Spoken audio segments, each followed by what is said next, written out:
Hola, tuve problemas con el primer clip que grabé para este video, entonces lo estoy repitiendo.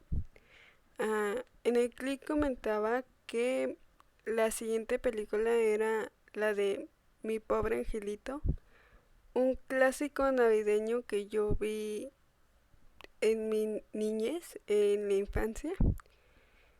Eh, y que para fines de este video volví a ver la película y el documental. Lo vi por primera vez. Y que la primera parte del video me iba a centrar mucho en los personajes, porque es lo que había resaltado más de la película. Ahora que lo vi con un poco más de criterio, iba a cuestionar uh, las decisiones o lo que hacían los personajes. Entonces, sí, sigamos. Empezando por Kevin, que es el protagonista. Se ve en las primeras escenas que él solo quería atención de su familia. Porque él, aquí tengo anotado todo lo que voy a decir. Entonces, la mamá no le hace caso. El tío no lo deja ver la televisión con todos los demás, que todos están viendo la televisión. Y una prima, supongo yo, le dice que va a dormir con un bebé que se va a hacer pipí y en el sótano. Y yo creo que Kevin solo quería como que lo trataran con decencia, pero no lo estaban haciendo, pero aún así lo regañaban mucho a él. Entonces eso es como de, ¿qué onda? Y algo que veo diferente ahora es que, por ejemplo, cuando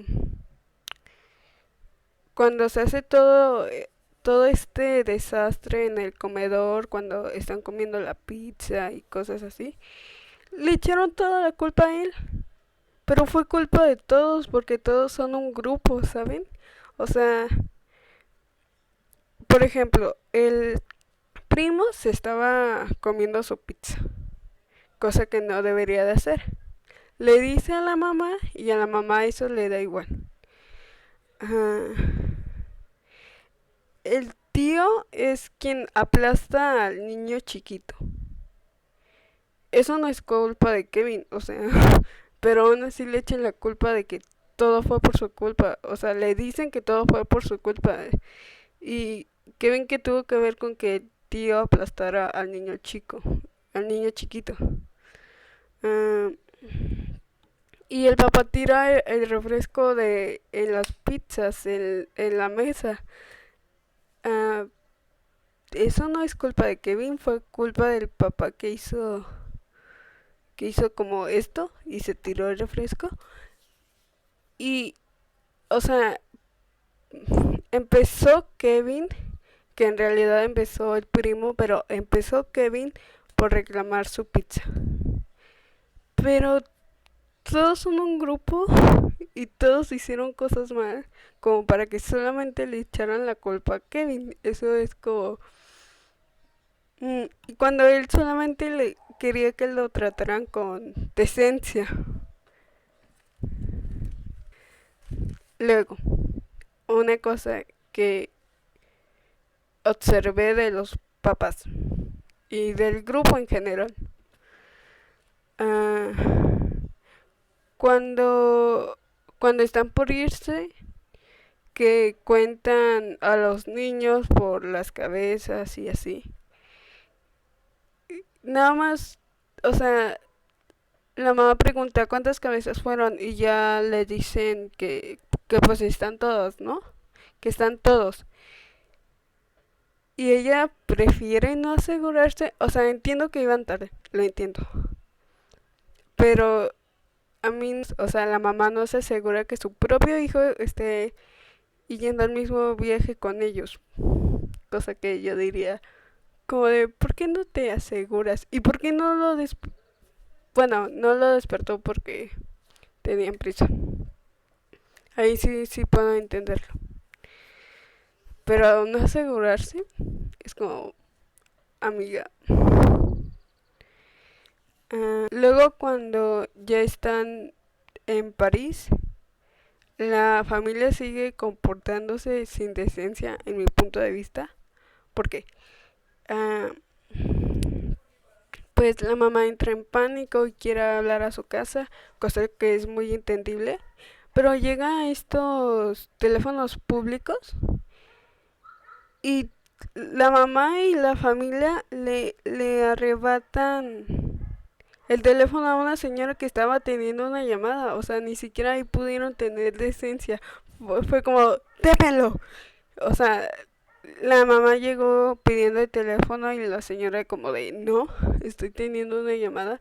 Y ya nada más una de las niñas o un niño le dijo, no, démelo. Y se deshicieron de la señora y se deshicieron de la llamada. Fue como, ni siquiera iban a tener decencia. Yo entiendo que estén desesperados, pero no tienen decencia.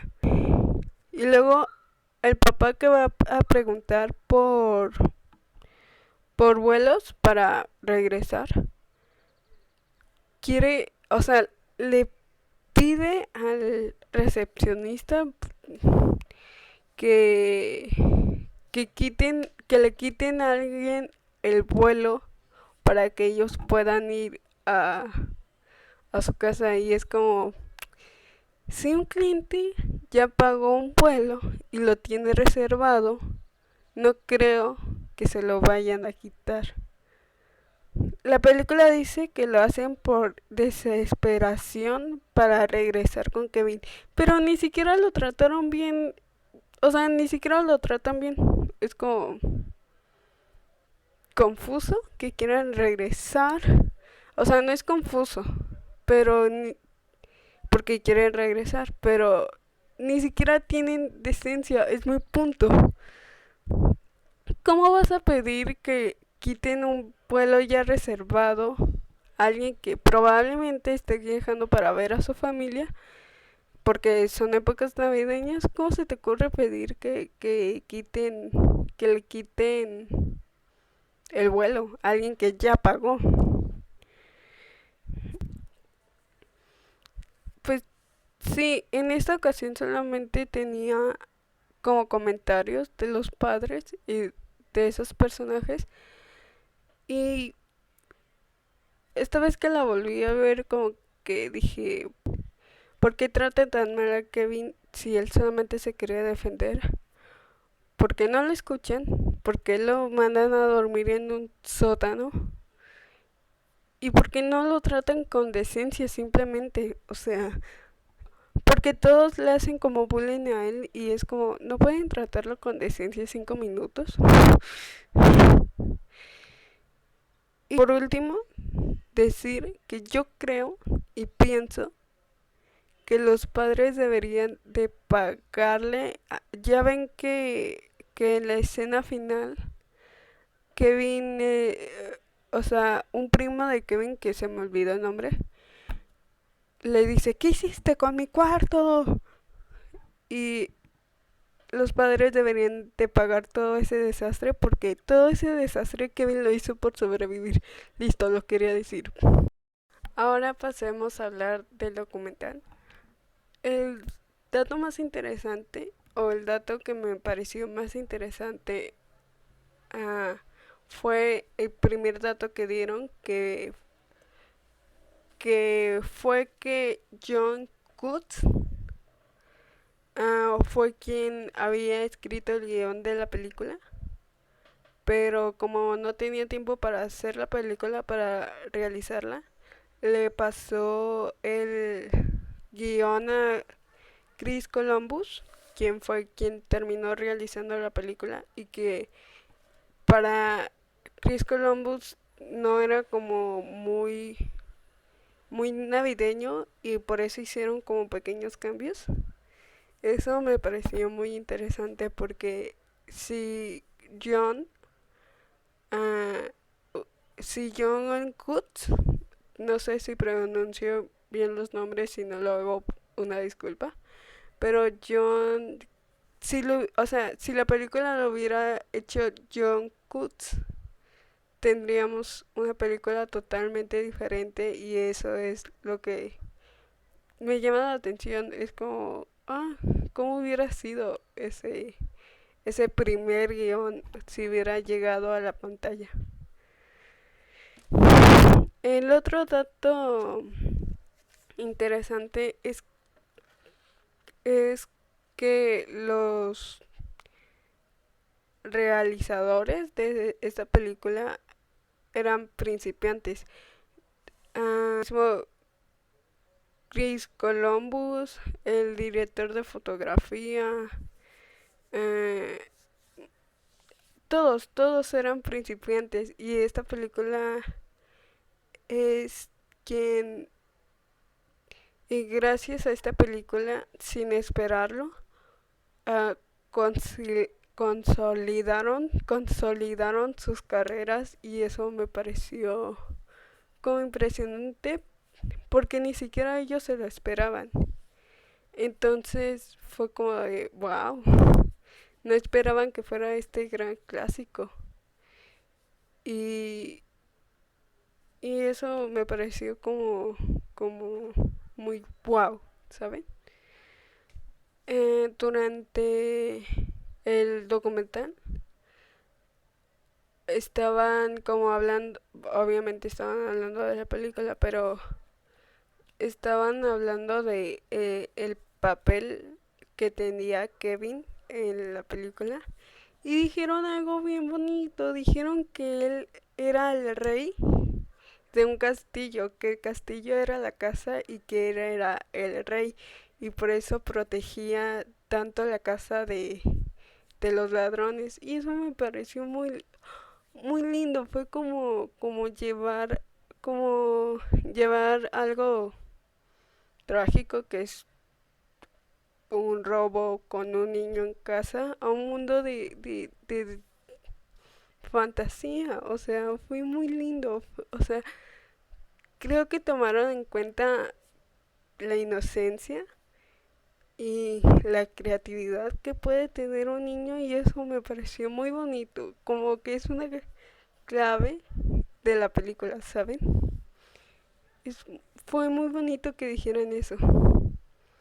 Mm, Y el último dato interesante fue que la película en taquilla, o no sé cómo se diga, cuando fue proyectada a cines, estaba compitiendo con Rocky 5, que ya era una película, bueno, era una saga de películas muy conocidas y que también había críticos en televisión que estaban diciendo esta película es mala, pero aún así logró ser un gran éxito por 12, 13 semanas, algo así dijeron en el documental, que por 12 o 13 semanas lograron estar en el primer puesto de películas, de las películas más taquilleras, o durante esa semana.